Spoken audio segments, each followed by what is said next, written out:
Hey folks, my name's Ed Travers. My pronouns are he, him, and his. I'm an Anglican priest serving in the beautiful parish of Christchurch, Shelburne that sits on the ancestral and on the unceded territory of the Mi'kmaq people. I read a quote today, a tweet from a Buddhist site that I follow.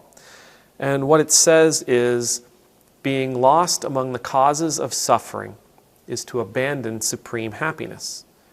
Why do you delight in unhappiness? I'm sure you get the sentiment. I think I get the sentiment.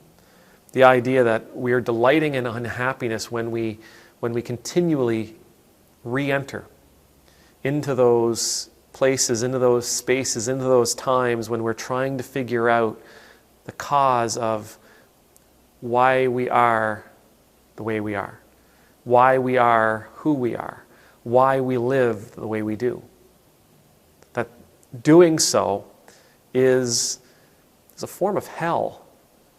And that to do so and to continue to do so speaks to our desire to be in hell, to be supremely unhappy.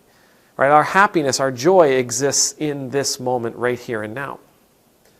Going back into those times and those places and those spaces, trying to figure out who did what to whom and where to cast blame and you know, how to find our place in it, and what did we do wrong and what did they do wrong and who is responsible and they, you know, who has to pay and all the other stuff that goes with it. Those memories don't actually belong in the here and now. We can't change it. We can't do anything about it. It should just be left there. But there is something really valuable about understanding our story. There is something supremely valuable about understanding where we come from, about understanding our narrative. I live and breathe today because of my past experiences. The way I am today is based, at least in some way, on my past experiences. Who I am today is based, at least in some way, on my experiences with other people and how we related and what they did to me and what I did to them and all that other stuff. We can't ignore it. But we also can't live there. And I think that, to me, is what the sentiment of this quote is. Understand where you come from. Understand your story. Understand your narrative. Be able to see it in pieces. Be able to appreciate it as many stories contained within one. You. But live here. Live today. Don't live back there.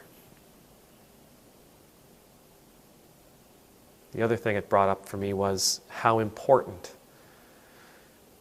the friends in my life have been. And by friends, I mean my friends. I mean my family. I mean my therapists, my ministers, those that would participate in this. I do have friends that would never want to participate in understanding my story or helping me unravel my story, and I have family that would never want to be a part of that.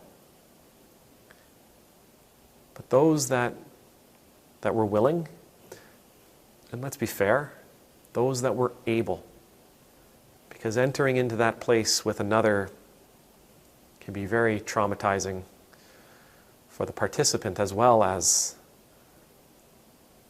the person who experienced it. They help a great deal. They helped me a great deal. They were willing to enter into my supreme unhappiness. They were able to draw me back. They were able to bring me forward, and not only into this place, but into a greater space of health. entering into the causes of someone's misery is about entering into hell as well. A hell that is not your own, but a hell you're willing to go to in order to be there for someone that you love.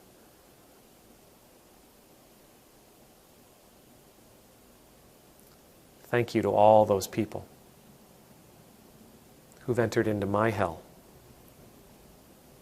to help me become the person that I'm becoming. May the Lord bless you. May the Lord keep you. May the Lord's face be made to shine upon you and be gracious to you. May the Lord's countenance be lifted up to you. May you always know the peace of being in the Lord's presence. And I pray that you and I will live in the here and now. That we will, by understanding our story, by understanding our narrative, by understanding where we come from, find the ability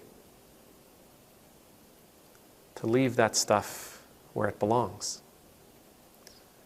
To live right here. And I pray that all of us have someone we can turn to. Someone who is willing to be strong for us and to pull us forward. To help us rise and become the person that we can become. Amen.